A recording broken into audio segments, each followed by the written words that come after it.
Hello, buddy, and welcome to Electric City Sentai Denzicaster, your somewhat regularly scheduled video cast about the wonderful world of Tokusatsu. This is going to be your running gag, isn't it? It's been his running gag. You just couldn't see it actually has been his running gag for the last 20 episodes or whatever we've done of this show. Just you could never see him eating before. And so usually couldn't pick up on it either. I often brought a lunch or something. I'm your host, Mike Brown. I am joined on this edition by... Your wandering Ronin, Mr. Joe. Dude, I have a thing going. You're next! You're next! Oh no, I'm Dave. I was like, and I am Josh Crawford, also known as Joe Gibkins' homeboy. Woo woo! Sometimes referred to as the Big Don or Don Valencio. Often imitated, never duplicated, at least with the woot woot part. So, we have just got done watching episodes 29 and 30 of Kamen Rider Drive. You might see it up there in the background since the TV died last time in the midst of our recording and the logo went away. We just said, screw it, we'll put the episode back there while we're talking. So, brief rundown. What happened on these two episodes? These two episodes, we see Kamen Rider Chaser get his memory back. We see Kamen Rider Mach go full-on freaking bad guy, or at least so we think. Heel turn. Yes. And then we also see Kamen Rider Drive wind up with some revelations as far as who killed his father being concerned. So, which one do we want to tackle first? I think probably the whole... oh no, he's not going to be a bad guy, should probably be the one we tackle first. You should look behind his left ear. Yeah. Because his memory's been rewritten! Yes. Yeah, but for the short term, that still means, oh no, he turned into a bad guy. Hey, when Brain came up and talked to him, he still told him to go F himself. So, I'm coming in this late, so did Mach always have that stink eye on his face before he went evil, or...? Well, it was usually a stink eye with a smile, but yes. Okay, so Now it's now it's stink eye with a scowl. Yeah, he was raised scowl. in America, so he has a bit of a smug attitude. Fair enough. Okay. Yeah, he is the stereotypical American in a show that really doesn't need a stereotypical American, but yeah. It's already got some pretty stereotypical American aspects to it already. Oh, sure. So when we say check behind his left ear, or right ear, I think is actually what we're looking at. It is the right ear. Yeah, stage left. Anyway, the whole idea is that 001, the Minister of Defense, Mikage, has the ability, it's manifests itself through a snowflake-shaped brand right behind the ear, to alter people's memories with ice needles. Because we saw it in the one episode where he kind of shoot a light out of his ear, and the guy come in, just totally changed his song, and went, oh yeah, by the way, That I'm must have been done. an accident on part of the thing. Yeah, right? Yeah, not that we had any clue it was actually ice needles. It was just a nice little shiny blue light at the time. Yeah, we saw that he can do this. He can screw people's memory, but now he is screwed with the memory of a Kamen Rider and has turned him into virtually a killing machine who will follow... Well, doesn't Chase have the same mark? No. I thought he did. No. He went through a lot more extensive modification. Chase, we know, has actually been at some point heavily modified. But The revelation at the end So of the what you're episode saying is specifically Chaser's full of a lot of aftermarket parts. was. Richie's not here. Well, So, I'm is that now- just saying his rider warranty's been completely shot at. I was about to ask him, so that means he's voided his warranty. Yeah. Yes. They modded the system. It never stops, folks. It just never stops. But no, the whole thing here is with Mach that just intrigues me is now, no, he is arguably the most powerful Kamen Rider, and now he is at Brain's beck and call. Well, at least until 001 revokes the leash from Brain and says, nah, you're useless to me after all, which there's kind of set up for. So, Dave is thinking. I'm trying to contemplate, is Mach really the most powerful one? Well, the show has established him as such. I think he's the glass cannon. Sure. I'm likely to agree. Well, I mean, yeah, he can come out with... I don't know, I'm thinking like a video game. He comes out with a lot of destructive power, he just can't last. Okay. I think Drive is the more adaptable and more dangerous. You know, I can They were only, in a I can only bad speak from way. the fact that I've seen like maybe the first 4 and then this episode, but I mean, Chaser dropped him like a bad habit. I mean, Well, yeah. But and let's talk about Chase for a second, because this is something that you've watched. Now, Josh has seen a good bit of Kamen Rider, as have I. Joe has seen more than Dave, but still not a huge depth and breadth, I think is fair to say. I will freely admit that. Um, In fact, I have done so on previous Oh, sure. castings for this. This is the first time I can ever think of. Chaser is a secondary rider. He is, and realistically at this point, I think has supplanted Mach as the secondary rider. At the moment. Yeah, for the time being. I don't even think that's true just for at the moment. I think even if the whole memory heel turn gets removed, I think Chaser's kind of stolen the thunder. Well, he's the newer toy from the not marketing Go ahead and standpoint. finish your thought, and then Well, we can yeah. answer it. Yeah, the thought being that they've never really had a secondary rider be the senpai to a rider. yeah. Where you've always had the lead rider, and he is the most experienced rider in the show, unless by some off chance maybe a bad guy rider was a rider before him. But, well, no, I tell a lie. Kamen Rider Ryuki, the hero is the new guy. But they very rarely, so literally in over a decade, they have not had our main rider be there, and then way down the line, our secondary rider turns out to know this was your predecessor. This is technically your mentor. In a lot of ways, he is your senpai, as they put in the Shogun. He actually refers to him that at one point. He says, "Just as I would expect from my Kamen Rider senpai." So it's interesting, and I think I'm starting to see Chase evolve into that. He has a lot to learn, but he's teaching. So I think it's a very interesting role for him. Well, he knows how to be a cyborg weapon. He doesn't know how to be a human. Which I think is an interesting point at the end of the episode where he goes to talk to Mach's sister, and he tells her that he lies about the fact that did he have that brand on his ear, Right. and the reason why It's was basically planting false hope. planting false hope because he didn't want her, basically because he thinks that I'd rather at least give her a chance to still think that her brother can be saved.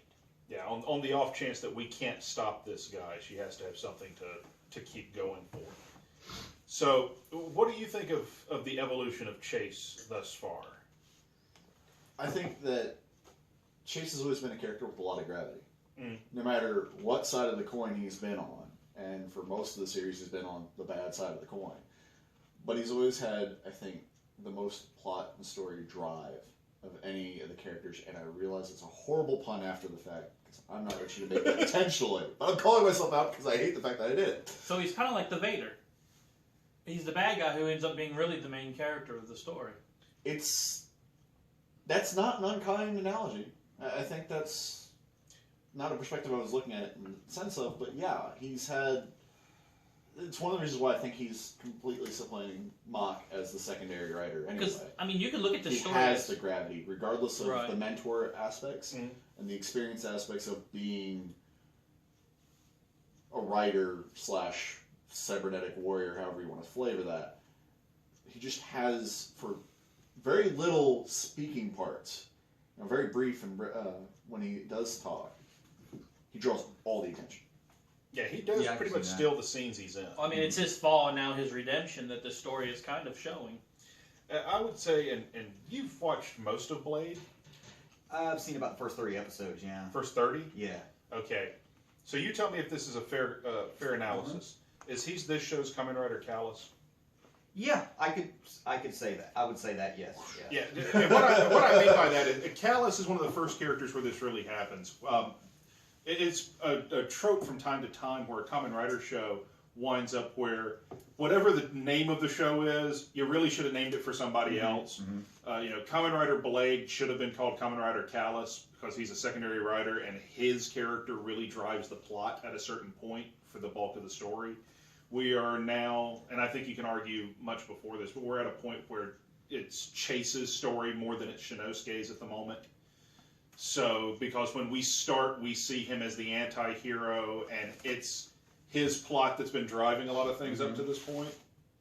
So from the anti-hero to the programmed killing machine to the I broke my programming and I'm going to be a hero again. So I wonder if it's basically we're watching his story, like Dave said, we're watching Darth Vader's story, but Mark Hamill got top billing. We're watching Chase's story, but they call the show Drive. Well, I'd like to go back to your thinking that Chase is going to supplant Go as the secondary rider. I don't think so. I think they're even. And I think the only reason why Chase won the little fight they had off was, besides plot, because, Plutonium is awesome, I think Chase is in his right mind while Go isn't. So Chase is willing to do what needs to be done. That whole, no pun intended, my drive is more pure. Mm-hmm. Go's not doing really what he wants to do. Go would rather be destroying roid moods and protecting people. Okay, so I'll play devil's advocate for a second. Is he not doing what he really wants to do? Because Chase is a roid mute. He's a Kamen Rider, but he's a roid mute. I get what you're saying, but I think there's a part of Go's mind that knows he's being manipulated and is fighting back inside. Right. And I think that's what's causing him to be a half step behind or not follow up. It leaves the windows to be defeated. Okay. But they were almost even. I mean, everything they were doing was exactly the same, and even their little toys that connect to the side of the car are exactly the same. They're just different colors. But their motorcycles joined together. You also have to look at one aspect where Go as Mach has more tools available to him. Period. Hag. He's Well, still has dead heat. He has dead heat and he has his own signal bike. Well, and he has. We haven't seen since we know the confirmed fall. We've not seen him use. Was it Rambler, the drill? Well, we haven't seen him use any of his own unique signal bikes up to this point, because he does have a number of them for different shots with the gun. We haven't seen any of those. Stop gun. This is true, but we did see on the Rider versus Rider fight before the confirmed fall of the "here's your scar" type thing. All right. He was using those against Chase and, for that matter, Shinosuke. Yeah. So let's talk. Go ahead. Let's talk about Shinosuke for a second, because this is the first time in a while that we actually see them focus on his father as a plot element. Now we've passed overall, really. Right. We've seen. We know his father died in the line of duty. We know that he's revered as a hero. We know but that, how long did it take for us to learn that? Oh, well, I mean, they've trickled out bits and pieces of it over the first 28 episodes. We know that somehow. Now we're just getting the whole. Here's the heavy-handed slap across the face. If you haven't been paying attention, focus yourself back on. I gotta be honest with you, I didn't even know his dad was a police officer until episode 26 and 27 that we just watched, or 27, 28. But you weren't paying that much attention. Well, I mean, we've been watching these things. This was kind of clear in episodes 1 and 2. But we've been watching these things for over a year. Yeah. Or about a year, I mean. So No, you're right. So I mean, the whole thing with this development with his dad. Now we're actually starting to see, supposedly his dad's killer was in jail. Well, now he's not, because it was a setup. Somebody went in that didn't do it. It was a false accusation, and now we know why. Because this is the episode where, and I think, to be honest, a little heavy-handedly, we've introduced, for instance, you haven't seen much of the Minister of Defense. Got news for you. Neither have we, because they introduced him 3 episodes ago. Or some jazz like that escalated quickly. Very. And so... And now he's walking the halls and passing just in the hallway going, "You're the Kamen Rider? Keep up the good work." Yeah. Smug look as he walks away. He's like, but not quite mustache. He's definitely a Machiavellian type villain. But they've introduced him, and in one episode, we've created the connection of he's the one ultimately responsible, or at least has some hand in the responsibility of Shinosuke's dad's death, because the guy that got put away thinking he killed a cop has been branded, and he's the one that orchestrated Proto Drive Chase becoming Machine Chaser and becoming the Grim Reaper of the Roid Mutes. So and he's the one responsible for Go's current mental state. So in really short order, literally in one episode, they have connected him to all 3 Kamen Riders as a Nemesis-type character. And to me, that just felt really, really, really heavy-handed. I think this kind of goes back to what we were talking about on the last episode for this, whereas for us it was like an hour ago. Sure. Ruin the illusion, Joe, as if us wearing the same clothes didn't do it. But it comes back to that whole plot. Kayfabe joke, kayfabe! They had to really fast track the plot. Because as you put it, they're running out of toys. Now they gotta get the plot to be serious to keep the... They got another episode. 18 episodes. Yeah. I think it's just more of that whole, here's the boulder, we've tossed it down the mountain and it's picking up steam. You're getting all of it at once. I still think you could have stretched it out over a few episodes. Yeah, probably could have, but it won't surprise me if the plot continues to be that It's very comic book. significant. Yeah, okay. Yeah. That's actually a good term for it. It's very Yeah. comic book. This show is just, in my opinion, live action comic book. Which is what any superhero show is, really. So, I mean, even to a lesser point, you can say the same with something like Agents of S.H.I.E.L.D. or The Flash. I mean, it's a live-action comic book. So, I want to get Josh's opinion on a few things here, because if you've been listening to the Denzicaster podcast, you know our opinions on a lot of the toys that have shown up in the show. Him, not so much. So we'll start with Technic. That is the green form of Drive. Oh, you mean the rejected member of Team Demolition from Transformers? Yeah. Yep. So we put out there. Weird comment. Yeah. Yeah, I think Roger called it a Constructicon at one point. So yeah, okay, so fair enough. And then we have Wild, which is the black suit. Which you saw, I think, for all of 45 seconds, to be fair. Yeah, true. Well, the Wild suit actually does seem more like a traditional, like, rider motorcycle suit than Drive's main suit to me. And I liked it. It struck me very much because it looked the most police-ish with the black and white paint scheme. What did you think of Formula? The blue Formula F1 suit? Brother's got to get stuck walking through doors in that suit. That seems a little bit unwieldy to me. I agree. I still like it anyway, but I'm in the minority here. It is Joe's favorite suit. I'm not saying it doesn't it's look my good, favorite I'm just suit. saying it I doesn't really seem like- very functional for a Kamen Rider suit. Well, you said, okay, it's not your favorite suit. I was dying for an IndyCar forever. We And finally they get the gave you IndyCar form, and I love it to death, despite all its badness. It's terrible. I hate that suit. I genuinely hate that suit. It's like really loving bottom barrel liquor of some kind. You really could do better, but you love it anyway. It makes most of the suits in Gone look real good. The Okay, fruit I'll take one? your word. Yeah. I like the fruit suits. So did I, but there were a couple of tremendously bad ones. Formula's Oh no, a my tremendously bad nemesis, one for this. banana. Dude, banana was no joke. Yeah, the Viking banana was not bad. Is a thing. You ain't even seen the show. We will at some point. I think Gaim has to get watched on here at some point. How about the Roy Mood's ability to open anything? Oh, God. And how stupid that became quickly. Though the joke with the car door gun, it made a reappearance, and he's all like, "Open!" and the door opened, and the gun was like, "Door ajar, can't shoot." That was hilarious. That was, but then they took that gimmick and just And played Kamen Rider pinball off doors. Yeah, they abused that gimmick way too much. At this point, we've reached the point in the series where I think 95% of our monsters of the week are afterthoughts. They're there out of obligation It to shows. the gimmick. Or in this case, And to be a Drive plot the element plot. from the plot that's being handed down by their bosses. Yeah. It would be Heart Foundation, which I assume will maybe next pair of episodes be the focus on the villain side again. Which again got next to no screen time. So Medic and Hart, we see them ever so briefly. I was about to say this first time I remember seeing them in a handful of episodes. Yeah, well, we saw them very briefly in the two we talked about last episode. We see them very briefly in these two episodes. So, yeah, it's...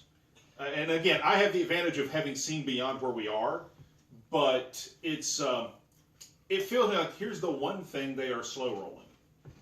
They are slow rolling Hart and Medic. They're not slow rolling a damn thing else, but they're going to slow roll them. I'm okay with that theory, though. Oh, so am I. Because aside from the heavy-handed nature of, hey, 001, Machiavellian, villain, yada, yada, yada, we've seen how Hart and Medic have been very calculating in the past, in their own way. And now they're in the shadows doing whatever the hell they want to build up to. Yeah, we don't know what it's a slow roll, and depending on how they play that, and again, you have experience further down the line than we do, depending on how they play that out, that could be pretty good. They have a lot of ammo there to use. And I agree with you. I think this is a... I would rather them have done more slow roll with 001. I think I would rather see Brain doing all the evil crap at the moment and have 001 in the background more than him being as up front. But I come from my Kamen Rider shows, either the villain is the guy in the back pulling the strings for almost the entire show, and he shows up at almost the end, but we know about him the entire time. That's something, I mean, that goes back to the original Kamen Rider and the Blue Light Special, as it's jokingly called. The great leader of Shocker for the majority of that series was nothing more than a light on a wall that flashed and talked through an intercom, like all the monsters were the evil Charlie's Angels. And then you have, but then you have a show like Forze, which I know Josh adores. And the principal of the high school is the big bad. And he's up front. He's the big bad from episode 1, and you get to see him pull the strings and everything. But he's the big bad from day one. You know it, you see it. No questions asked. And so I prefer something... I don't like the in-between. I prefer one extreme or the other. But that's just me. So our final thoughts on this pair of episodes, and because we also have the thing, and we're actually on the screen behind us, we can see the reveal of Chase's memories coming up. So... What did we think of these couple episodes? Let's start with Joe. Honestly, this pair of episodes just kind of felt underwhelming. It was an excuse to have certain key fights that needed to happen. The plot itself was tolerable, but as you said, it's kind of really heavy-handed. The one thing it does kind of make me think of, because Chase is getting his memories back, is maybe we'll see more than just the gun from the Machine Chasers. Maybe see if you'll get Spider back, or if that gets a different form, because now he's getting his memories back, maybe he has access to that. Some of the access to his older powers might come back. Yep. Yep. Well, what about you, sir? I like them. You did? I like these episodes. Okay. I was sitting here thinking, if this was an American TV, I'd be waiting for Kuriko to become the villainess of the second season. Her dad's the scientist who created the Roid moods. Her brother's gone to the dark side. Her love interest came from the dark side. I mean, this girl's got tragic hero written all over her. True. And she's got tidbits that could build into something bigger. Oh, yeah. And we still don't know what that damn tablet was either, because we didn't even mention that. There's the tablet at the beginning of the 2 episodes. Like, where what do you think of this? Where Mock goes to attack Brain and is boom, tablet. It's like, okay, it's an iPad. What? So, Josh, your thoughts? Then again, I've missed a vast majority of the beginning of this series. I like the 2 episodes. I actually felt that missing a lot of episodes, I was able to get back into the story very quickly. Yeah. Especially that, of course, it doesn't hurt that I walked in on a fairly key moment in the series. Sure. The reveal about his father. Actually, this is the first time, because the last episodes I've seen, Chase was still the Grim Reaper of the Roid noob. So definitely digging him as the new secondary rider. You need to see his actual reveal when he finally changes for the first time. It's actually pretty epic. Well, what did you think of these Well, two? that's something I think my thoughts on these 2 episodes, in a nutshell, I thought they were incredibly heavy-handed with the we have to make 001 the bad guy in really short order, because literally 5 episodes ago he was not a factor in this show at all. We knew that somebody was pulling the strings of the Roid Mutes. Maybe we knew they had a creator, but we didn't know who that was. And up to this point, we've been conditioned to look at Hart and see the bad guy, and Hart has been the conflicted villain. Right. So that character is very interesting to me. He's the conflicted bad guy. He has a goal for his people, the Roid Mutes, but he's willing to... He's almost like a Magneto. Yeah. That's a really good comparison. He's essentially Magneto. He wants the best for his people, and humanity be damned if they get caught in the crossfire. But we suddenly get him pulled back and relegated to And Dr. 30 Claw. to 30 seconds per episode, maybe, and then we get 001. What'd you say, Dr. Claw? Yeah, sure. I'll get you next time, Gadget. I mean, he is the. I wouldn't quite say mustache twirling, but he is certainly the stereotypical villainous character at this point. The And head very of the much police, heavy-handed. that Yeah. really weird dude, he's the mustache twirler without the mustache. Sure, yeah. He's the Snidely Whiplash of this dude. show. Oh, and he did maintain his creepy factor for these pair episodes. My favorite is just like, oh, look at you, the failure that couldn't apprehend his father's killer. Yeah. Dick. So yes, absolutely. So anything that we're looking forward to in the coming episodes? We have 18 episodes approximately. I can't wait till 001 shows up in the next episode and really cements his evil by like kicking kittens and slapping ice cream out of kids' hands and cutting all the tags off of beds. Yeah. Yeah, I mean, He's really, I mean, we already had the popped balloon at the. Oh yeah, episode, I so- mean, Dude, you're missing the most obvious one. It's Kamen Rider Drive. He's going to park in handicapped spaces. Yeah. I like it. I'm on board. Folks, until next time, we've got some more Drive to talk about when we have our next episode. So until then, I'm Joe. David. Josh. and I'm Mike. We'll see you next time on Electric City Sentai Denzicaster. My favorite show.